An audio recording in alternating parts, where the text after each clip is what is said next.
നമ്മൾ ഇതിന് മുമ്പ് ഞാനും കുട്ടികളുള്ള വീഡിയോസ് ഇട്ട സമയത്ത് നമ്മുടെ ചെറിയ കുട്ടീനെ എന്താണ് അടുത്ത് കാണിക്കാത്തതെന്ന് ചോദിച്ചിട്ടുണ്ടായിരുന്നു. നമ്മൾ ഈ തവളയെ പിടിച്ചിട്ട് കൂടത്തിൽ പിടിച്ചിട്ട് കഴിഞ്ഞാൽ എണ്ണം പിടിക്കാൻ കിട്ടാത്ത അവസ്ഥ ഉണ്ടല്ലോ, അതുപോലാണ് നമ്മുടെ ചെറുതിൻ്റെ കാര്യം. ഫോട്ടോ എടുക്കാനോ എന്തിനു വിളിച്ചാലും കിട്ടില്ല. ഇതിപ്പോൾ ഞങ്ങളൊരു കല്യാണത്തിന് പോയതാണ് കേട്ടോ. അപ്പോൾ ഞങ്ങൾ എന്തായാലും പോയി ഫസ്റ്റത്തെ വന്ധ്യത്തിന് ഞങ്ങൾ സീറ്റ് പിടിച്ചായിരുന്നു. അപ്പോൾ പിന്നെ കഴിക്കലൊക്കെ കഴിഞ്ഞിട്ട് മണ്ഡപത്തിനുള്ളിലിരിക്കുന്നേക്കാളും കല്യാണം എന്ന് പറയുന്നത് ഒരു അമ്പലത്തിൽ വെച്ചിട്ടായിരുന്നു, അമ്പലത്തോട് ചേർന്ന മണ്ഡപമായിരുന്നു.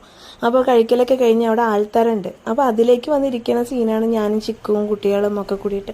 എനിക്ക് ഏറ്റവും കൂടുതൽ ഇഷ്ടപ്പെട്ടത് ഈ ഒരു അമ്പലം എന്ന് പറയുന്നത് ചുറ്റോട് ചുറ്റും മലകളാണ് ഈ അമ്പലത്തിൻ്റെ അവിടെ നിന്ന് കാണാൻ പറ്റുന്നത്. ഞാൻ വീഡിയോ ഒക്കെ എടുത്ത് വെച്ചിട്ടുണ്ട്, പക്ഷേ ഇതുവരെ എഡിറ്റ് ചെയ്യാനും ഇടാനും ശ്രമിച്ചിട്ടില്ല. നമ്മുടെ തക്കുട് വന്നിട്ട് 2 ദിവസമായി. അവളെ കാണാത്തതിൻ്റെ സങ്കടത്തിൽ വീഡിയോയോ എഡിറ്റ് ചെയ്യണ കാര്യങ്ങളോ ഒന്നിനെ കുറിച്ച് ആലോചിച്ചില്ല. അപ്പോൾ ശരി നമ്മുടെ ചിക്കുവിൻ്റെ വീഡിയോ തന്നെ ഒന്ന് ഇടാം എന്ന് വിചാരിച്ചത്.